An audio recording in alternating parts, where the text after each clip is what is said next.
داري يا داري. في حلقتنا لليوم غادي نورنا مرة أخرى الكوتش مصطفى أملاح اللي غادي نبداو معاه سلسلة جديدة ديال محور ديال تعريف الذات، وغادي نتكلموا معاه اليوم على أهمية تقدير الذات، وأيضا ماذا نقصد بتقدير الذات، وأيضا ما معنى مراحل تطور حب الذات.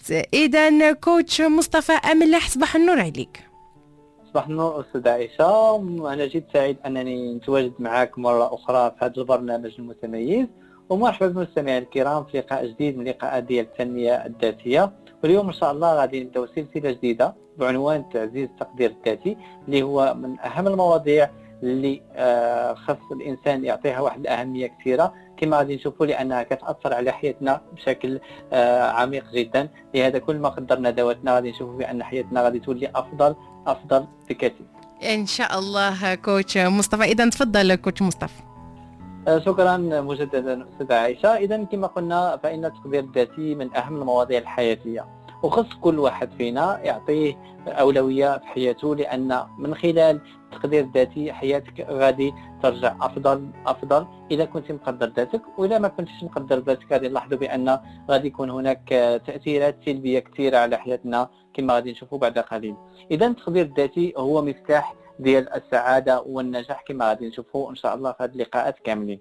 وحنا كما قلنا أن التقدير الذاتي عنده أهمية، لأن التقدير الذاتي كيأثر على المستوى ديال الأداء ديالنا في العمل، لأن كل ما الشخص كان عنده تقدير ذاتي عالي كل ما كان عنده أداء في العمل بطريقة جيدة، وكل ما كان الشخص عنده تقدير ذاتي منخفض كل ما كان الأداء ديالو منخفض كذلك في العمل. كذلك التقدير الذاتي كيساعدنا في التعامل ديالنا مع الآخرين. إذا في التفاعل ديالنا مع الآخرين إذا كان التقدير الذاتي عالي عندي غتلاحظ بأنني سعيد في التفاعل ديالي مع الآخرين، والتفاعل ديالي إيجابي كما كنسميوه التكيف الاجتماعي الإيجابي. أما إذا كان التقدير الذاتي منخفض غتلاحظ بأن الشخص محدود في العلاقات ديالو وما كيتعاملش مع الآخرين بطريقة جيدة، فبالتالي كتلاحظ أنه دائما كيخضع للآخرين وكيخضع للتنمر ديال الآخرين وكيستسلم للعلاقات وكيكون اتكالي في التعامل ديالو مع الآخرين.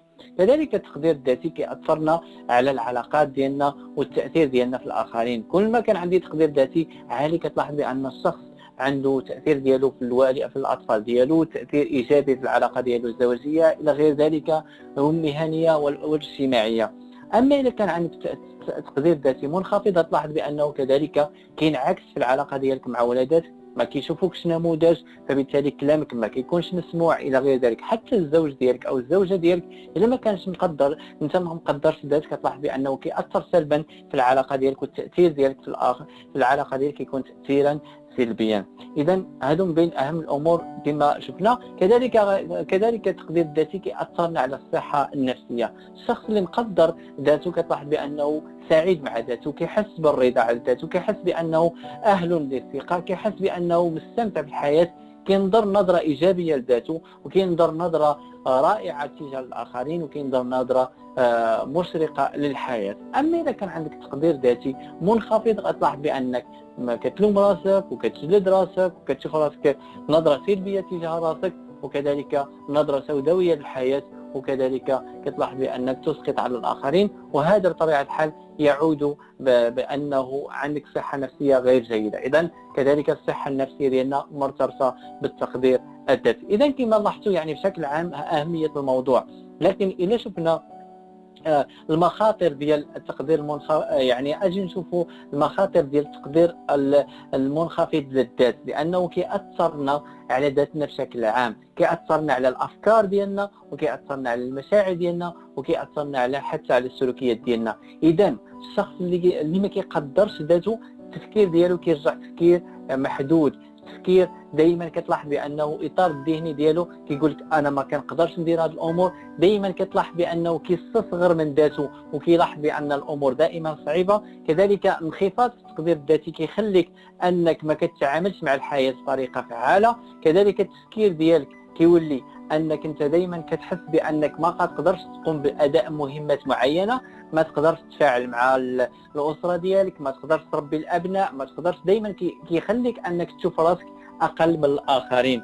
اذا دائما كتبقى ماشي مبادر. اذا هذا على المستوى الفكري. اذا كيأثرنا التقدير الذاتي المنخفض على التفكير ديالنا. كذلك التقدير الذاتي المنخفض كيأثرنا حتى على المشاعر ديالنا. اذا كيخلينا اننا نعيشوا بحاله خوف، دائما كيكون عندنا خوف في التفاعل ديالنا مع الاخرين، خوف كذلك في التفاعل مع الحياه، دائما انني كنحس بقلق تجاه المصاعب ديال الحياه، لانني انا ما كنشوفش نقاط القوه ديالي، ما كنشوفش يعني القدرات ديالي، لانني كما غادي نشوفوا كنركز غير على نقاط الضعف ديالي، مما كيحسسني وكيخليني نستشعر الاحباط غالبيه الوقت، لانني انا ماشي مزيان مع راسي. كذلك هذا غادي يعود بغضب تجاه نفسي وعلى ذاتي، لانني بما انني انا ما كنقدرش ذاتي، فبالتالي ما كنقدرش نتفاعل مع الحياه، اذا كنولي غضبان من نفسي. وهذا كيعود كذلك كما قلنا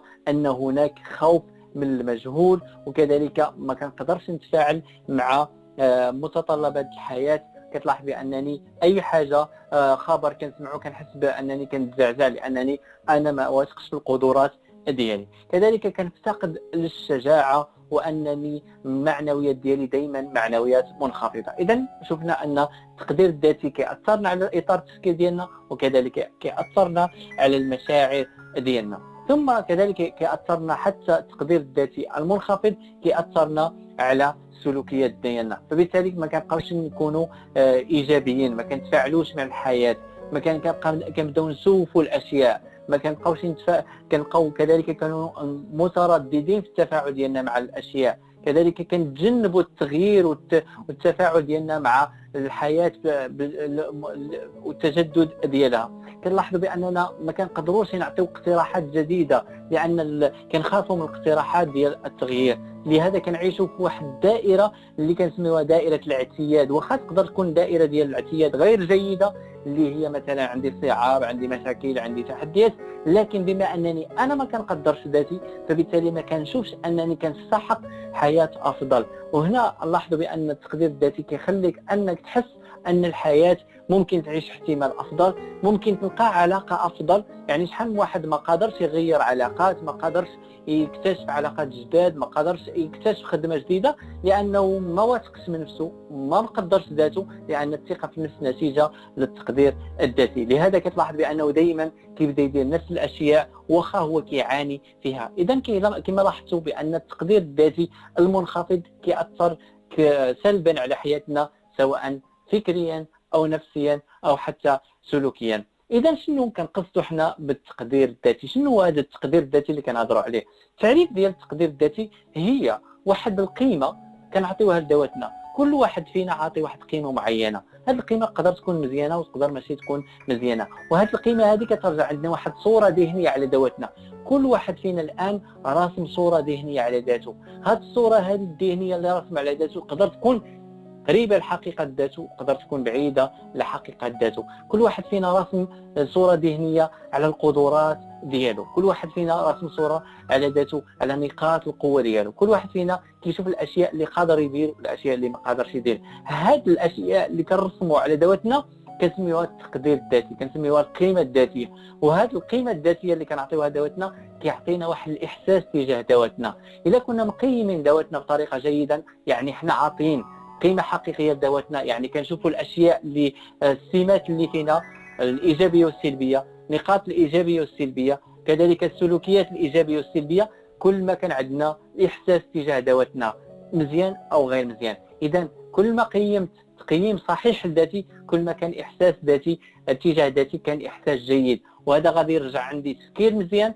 ويرجع عندي مشاعر مزيانين، وكذلك يرجع عندي سلوكيات مزيانين. اما اذا كان عندي تقدير ذاتي او قيمه ذاتي منخفضه، يعني انا ما كنشوفش حقائق ذاتي، ما كنشوفش نقاط القوه ديالي، ما كنشوفش نقاط الضعف ديالي، ما كنشوفش الاشياء الزوينه اللي فيا والاشياء اللي خايبه فيا، وكنستمتع وكنقدر الاشياء الجيده فيا، وكذلك كنتقبل الاشياء الغير جيده فيا. هذا غادي يرجع انني ما كنشوفش ما كنقدرش ذاتي. اذا التعريف ديال التقدير الذاتي هي النظره الشامله تجاه ذواتنا، هي التقييم الشامل للقدرات ديالنا، هي القيمه اللي كنعطيوها لذواتنا.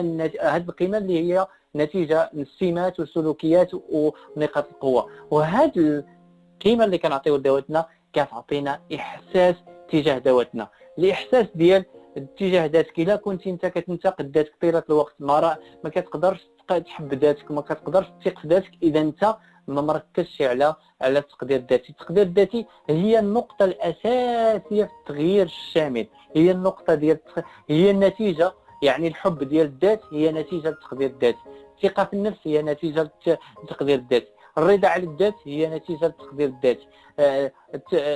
يعني التقدير الذاتي هو الجذور ديال الحب ديال الذات، هو الجذور ديال الرضا عن الذات، هو الجذور ديال التسامح تجاه الذات، هو الجذور ديال انني نتفاعل ايجابيه مع الحياه. الى قدرت ذاتي غادي نعيش حياه طيبه، لانني غادي نتفاعل مع الحياه بواحد حماس، بواحد تفاؤل، بواحد ايجابيه الى غير ذلك. لهذا التقدير الذاتي هو الاساس ديال اي تغيير بغينا نديرو في حياتنا، وكذلك التقدير الذاتي هو هو الاساس ديال السعاده. مستحيل جدا شخص يكون سعيد وهو ما مقدرش ذاته. اذا كما كنلاحظوا ان التقدير الذاتي هو جوهر ديال التغيير. لهذا اذا اجي نشوفوا المراحل ديال كيفاش نوصل لهذه السعاده وهذا ديال الحب الذات. اذا اول شيء كما غادي نكتشفوا ان شاء الله في اللقاءات المقبله، خصنا نبداو بالتفكير الايجابي تجاه ذواتنا، يعني نبداو نشوفوا الاشياء الزوينه في راسنا. ما يمكنش شخص يقدر ذاته وهو ما كيشوفش الاشياء الزوينه في ذاته، ما كيشوفش الاشياء اللي هي رائعه. وكل واحد فينا رائع، كل واحد فينا عنده قدرات هائله جدا، كل واحد فينا عنده فيه اشياء زوينه.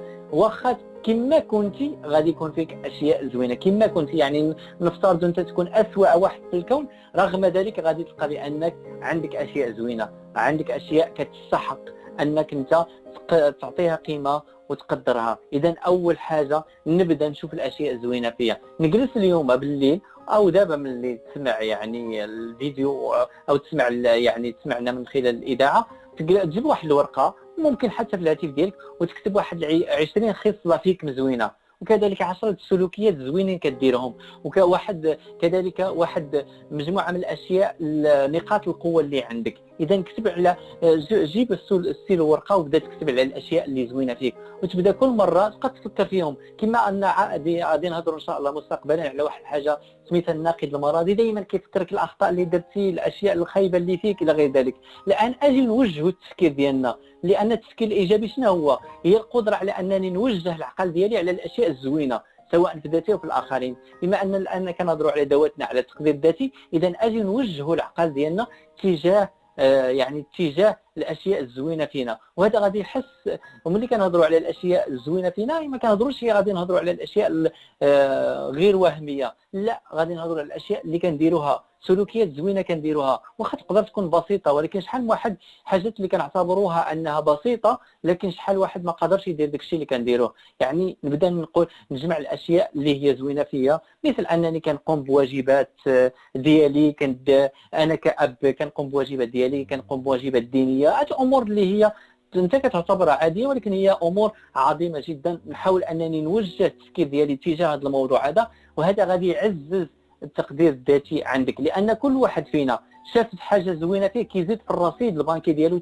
تحب ذاته. وكل ما انتقدتي راسك وشفتي الاشياء السلبيه في راسك، كل ما انك نقصتي الرصيد ديال التقدير الذاتي. اذا اجي نركزوا على الاشياء الزوينه فينا هذه طيله الاسبوع، وهذا غادي يخلينا اننا نحسوا بواحد التقدير الذاتي، وهذا غادي يعزز تقدير ذاتي. وان شاء الله في اللقاءات المقبله غادي نهضروا على اشياء اخرى اللي غادي تخلينا اننا نحبوا ذواتنا وتخلينا اننا نقدروا ذواتنا. واذا قدرنا ذواتنا غادي يرجع لنا ثقه في الذات ويرجع عندنا رضا عن الذات، وهذا كامل غادي يرجع عندنا في الاخر غادي نحبوا ذواتنا. وكما غادي نكتشفوا بان حب الذات ماشي هو الغرور، بالعكس الغرور شي حاجه اللي هي عكس حب الذات.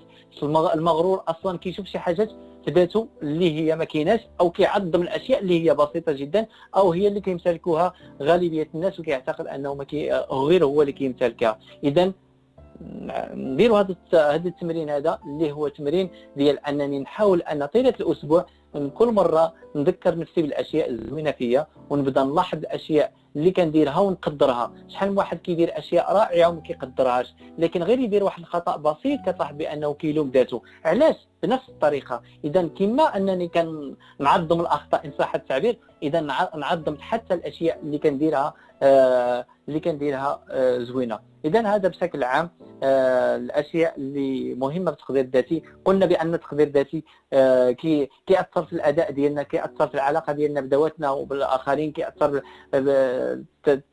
كذلك في الاداء ديالنا في العمل، وكيأثرنا حتى في الصحه النفسيه، كيأثرنا على الافكار ديالنا، على المشاعر ديالنا، على السلوكيات ديالنا. اذا الى قدرت ذاتي يعني من خلال انني نركز على الاشياء الموجوده فيا بطريقه جيده اللي هي المرحله الاولى، غادي يخليني انني نشوف افكار زوينه، غادي يخليني نحس باحاسيس زوينه، بالتالي غادي ندير سلوكيات زوينه. اذا كل ما قدرتي ذاتك كل ما كان عندك اداء افضل، كل ما كان عندك نتائج افضل، وهذا بطبيعه الحال غادي يرجع عندك صحه نفسيه. وهذا هو اللي كنقلبوا عليه، هو اننا نكونوا سعداء وكذلك نكونوا ناجحين. والسعاده والنجاح الجذور ديالها هي التقدير الذاتي. ان شاء الله الان هضرنا على مدخل عام للتقدير الذاتي. في اللقاءات المقبله غادي نعطيو تطبيقات عمليه كل مره كيفاش اننا نزيد نرفع في التقدير الذاتي باش ترجع عندي واحد تقدير ذاتي عالي جدا. تبارك الله عليك كوتش مصطفى أملح، دائما وابدا على المداخلات الجميله جدا اللي كتقدمهم لنا في الحلقات ديالنا. شكرا لك كوتش مصطفى. شكرا لك استاذه عائشه، وكيسعدني انني نتواجد معك دائما وابدا. وانا ايضا شكرا لك. اذا مستمعينا الكرام غادي نخليكم مع فاصل قصير ونرجع لكم باش نكمل معكم باقي فقرات الحلقه وننتقل بكم لفقره نصائح تجميليه.